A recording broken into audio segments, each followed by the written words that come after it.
Ito na nga mga kapatid, kasama natin the President Nadine Lustre. Hello, Nadine, hi. thank you for visiting Mandaluyong. Thanks for having me. Lapit lang naman ako dyan lang. Nagulat ka ba? Diba? Parang yung buong TV5 bumaba para sa'yo. Medyo. I didn't expect actually. Diba? It's such a simple guesting that turned out to be, wow, hello guys. Happy to see everyone though. Oo, diba? Did you miss this?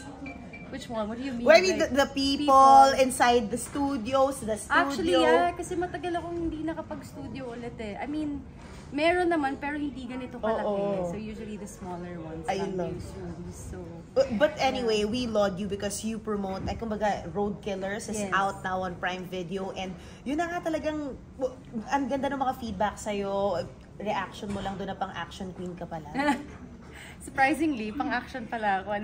No, but I'm really happy kasi matagal ko nang gustong mag-action. So, sobrang grateful ako sa Viva and sobrang grateful din ako kay Direk Ray, you know, for giving me this opportunity to kind of show everyone what I can do with regards to an action project. Grabe. So, na-check mo na parang Christmas list, check, action. May checklist pala. pala. Yung psycho, parang hindi pa pala. Ay, hindi pa, wala pa. Pero tignan natin. Malay nyo, after this, may mag-offer. How are the Reds? Masaya sila ko-work. Sobra. As in, para lang kami naglalaro sa set eh. Tsaka they're very collaborative. Si Direk Ray, napansin ko sa kanya, parang mas more on the grit yung gusto niya. Parang mas more rough. With Direk Mick kasi, si Direk Mick kasi naka-work ko pa lang for horror films.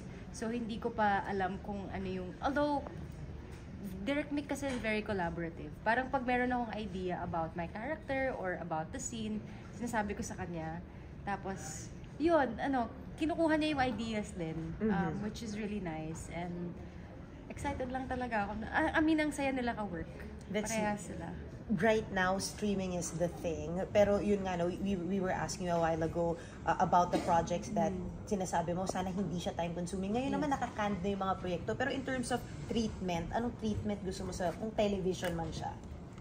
Anong treatment? Hindi ko pa naisip yan. Sagutin yung question na yan. Kung baka mag-host ka ba? Acting ka pa? Pag TV, I think mas gusto ko mag-act. Kasi mas forte ko yung acting than hosting. Although I've experienced hosting naman na din before. Pero mas comfortable ako with acting. So yun na lang. We haven't touched on fashion. You're doing very well with the last Paris Fashion Week. What's gonna be next? Saan ka pupunta?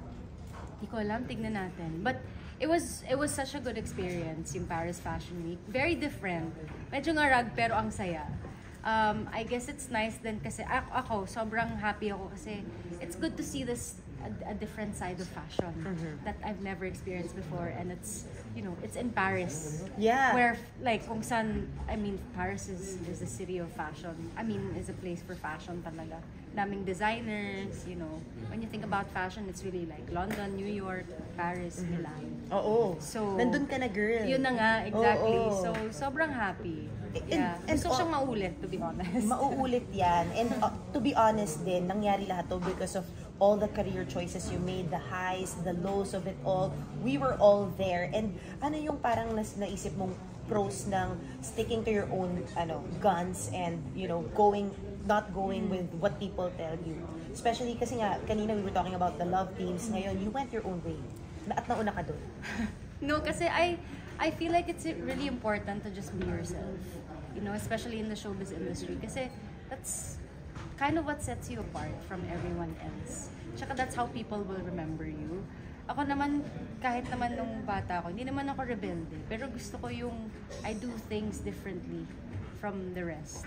So, I don't know, baka yun yung reason din kung bakit people kind of gravitate to me. Just because I like taking risks as well.